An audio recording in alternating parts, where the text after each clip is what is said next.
तो हम आज इस सेशन में या इस क्लास में आज हम लोग जानेंगे हिंदी। हिंदी में एक पोएम है यानी कविता है यशस्विनी। इसमें इसकी जो कवि हैं यानी कवित्री जो हैं बेबी रानी है, और उन्होंने इसमें कविता के माध्यम से नारी को समाज में कैसे जीना चाहिए उसका जीवन के बारे में वर्णन किया है, चरित्र चित्रण किया है और लोगों को एक संदेश दिया है कि अपने पुत्री और स्त्री को और नारी को क्या सम्मान देना चाहिए और कैसी उनको ज्ञान देना चाहिए, कैसा बनाना चाहिए, इसके बारे में उन्होंने बताया है। समझ में आया? तो आज हम जानेंगे यशस्विनी के बारे में, उसके हर पंक्तियों को और भावार्थ सही समझेंगे। समझ में आया? कहती हैं कि मत उसके नभ को छीनो तुम, मत तोड़ो उसके सपने को, वह दान दया की वस्तु नहीं, वह जीवन नहीं, वह नारी है। वो कह रही है कि हमें स्त्रियों की नभ पर आकाश में जाने की जो सोच है, आसमान की छूने की जो सोच है, उसे हमें क्या करना चाहिए? तोड़ना नहीं चाहिए, रोकना नहीं चाहिए हमें। और मत तोड़ो उसके सपने को, और उसका सपना क्या है? नभ को छू जाने की, आसमान को के पास जाने की उसकी सपना है, और इसे हमें तोड़ना नहीं चाहिए। समझ में आया? क्या आप लोग समझ पा रहे हैं? वह दान दया की वस्तु नहीं, यानी वो दान और दया की वस्तु नहीं है, उसे आगे बढ़ना है। आप उसको आगे बढ़ने के लिए हमेशा प्रयास करें, कोशिश करें। समझ में आया? क्योंकि आप नारी हैं। क्या है? आपको भी उतना ही हक है जीने का समाज में जितना एक इंसान का, एक आदमी का है, एक पुरुष का है, और एक नारी का भी उतना होना चाहिए। क्योंकि आज के डेट में अगर पहले देखा जाए तो झांसी की रानी हुई, मदर टेरेसा हुई, इंदिरा गांधी, ये सब नारी ही थी। कल्पना चावला हुई। समझ में आया? जिन्होंने एक इतिहास रचा है और आगे चलकर नारी का सम्मान बढ़ाया है। तो हमें भी एक नारी को भी क्या करना चाहिए? एक कवित्री कह रही है कि हम भी एक नारी है और हमें भी उनके जैसा बनना चाहिए। समझ में आया? क्योंकि हमारे जीवन नहीं, ये मेरी लाइफ बस नहीं, एक बस जीना नहीं है। हम नारी हैं, हमें भी उस आसमान को छूने की चाहत होना चाहिए। समझ में आया? ये कौन कर रही है? अपने भाषाओं के माध्यम से, अपने माध्यम से बेबी रानी अपनी भाषाओं वर्णन कर रही है एक नारी का महत्व क्या है, जीवन है क्या है। समझ में आया? बस मर जाने, जीने और मर जाने की नहीं है, उसे कुछ अपने लाइफ में ऐसा करना चाहिए एक इतिहास में उसका नाम हो। समझ में आया? और इस चीज के बारे में वो बता रही हैं। समझ में आया? चलिए अगला पंक्ति देखते हैं। अगर कर सकते हो कुछ भी तुम तो कुछ न करो या कार्य करो। बोल रही है कि तुम कुछ और नहीं कर सकते तो कुछ कार्य करो, ऐसा कार्य करो कि आने वाले समय में तुम्हारा भी एक इतिहास के पन्ने में नाम आए, तुम्हारा भी नाम का गुणगान किया जाए। जैसे आज हमारे जितने भी नारी है जिन्होंने कुछ किया है और आज उनकी वर्णन किया जा रहा है। यानी तुम कुछ नहीं कर सकते हो तो कुछ कार्य करो, ऐसे कार्य करो कि आने वाले समय में तुम्हारा भी नाम हो और तुम्हारा भी इतिहास में पहचान हो। समझ आया? समझ में आया? समझ में आया कि जो चला गया पर अब जो है उसको संभालना आर्य करो। आर्य मतलब हमारे भारत। समझ में आया ना? आर्यवर्त के नाम से भी जाना जाता है। और यहाँ के लोगों को एक संदेश दे रही हैं कवित्री यानी बेबी रानी, बता रही हैं अपने भाषाओं के माध्यम से कि जो चला गया वो अब आने वाला नहीं है, अभी जो है उसको संवार कर, सजा कर हमें रखना चाहिए, क्योंकि वही हमारा एक धरोहर है। हमारे आर्यवर्त की क्या है? वो धरोहर है। सती अनुसुईया। समझ में आया?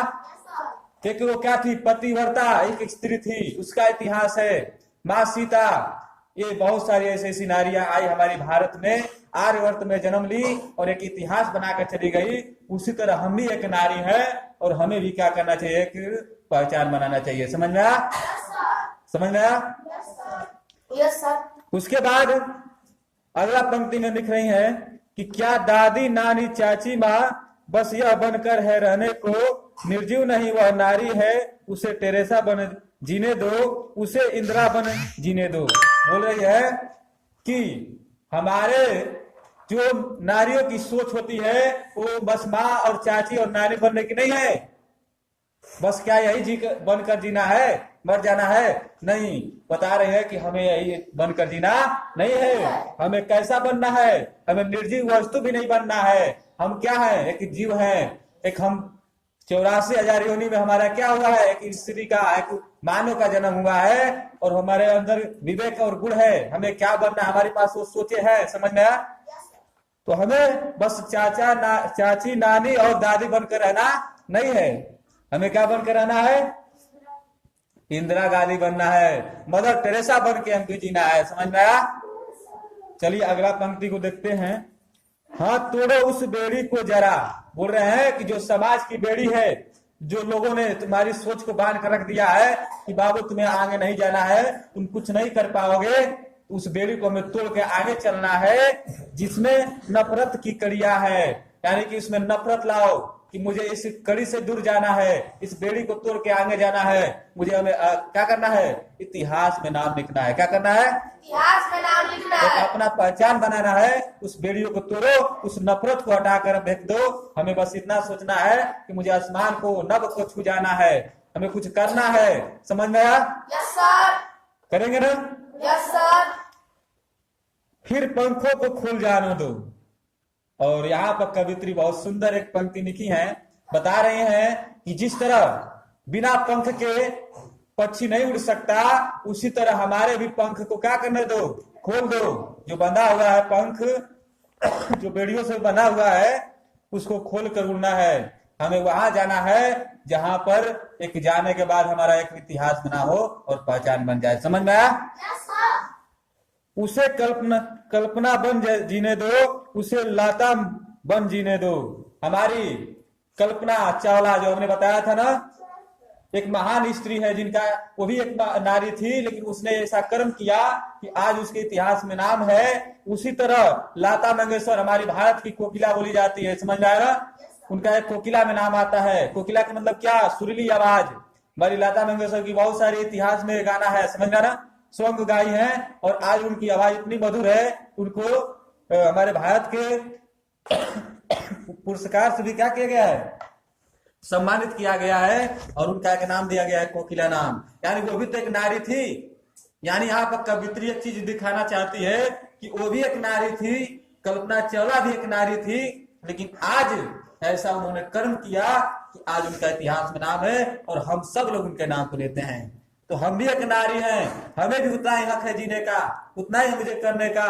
तो हमें वैसा कर्म करना चाहिए, वैसे इतिहास को रचना चाहिए जो बाद में चलकर हमारा भी नाम हो और हमारे जैसा कोई बनना चाहिए। समझ आ? क्योंकि आज जैसे नारी जो बेबी रानी है, जो बता रही है, वर्णन कर रही है नारी के बारे में, और यहाँ पर क्या दे रही है? उदाहरण दे रही है कि तुम्हें कल्पना चावला बनना चाहिए, लता मंगेशकर बनना चाहिए, इंदिरा गांधी बनना चाहिए। तो उसी तरह हमारा भी एक कल नाम है कि हमारे नाम से भी कोई को कहे कि ऐसा बनना चाहिए। समझ में आया? ऐसा इतिहास हमको क्या करना है? रचना है। आप नारी नहीं, आप हो सकती है, अगर चाहे तो कुछ भी कर सकती हैं। समझ में आया ना? पग नूपुर कंगन हार न होई, तू विद्यान श्रीहार करो, तुम खुद अपना सम्मान करो, अपना नर्तृत्व स्वीकार करो। बोल रही हैं कि अपना श्रृंगार करना है तो विद्या से श्रृंगार करो, ज्ञान से श्रृंगार करो। समझ में आया? यानी कि इनका कहने का मतलब है कि ज्ञान से प्यार करो, ऐसा कुछ सीखना चाहो जिससे लेकर हम आगे बढ़े तो हमारा भी नाम और पहचान हो। और अपना खुद सम्मान करो, अपना आप क्या करो? खुद सम्मान करो, अपने को समझो कि मैं ऐसा करने जा रहा हूँ, आने वाले इतिहास में मेरा भी नाम होगा। समझ में आया? तो यहाँ पर बेबी रानी ने अपने नारी की चरित्र चित्रण को वर्णन किया है। हम लोगों ने इस कविता के माध्यम से जाना। तो आप लोगों को समझ में आया?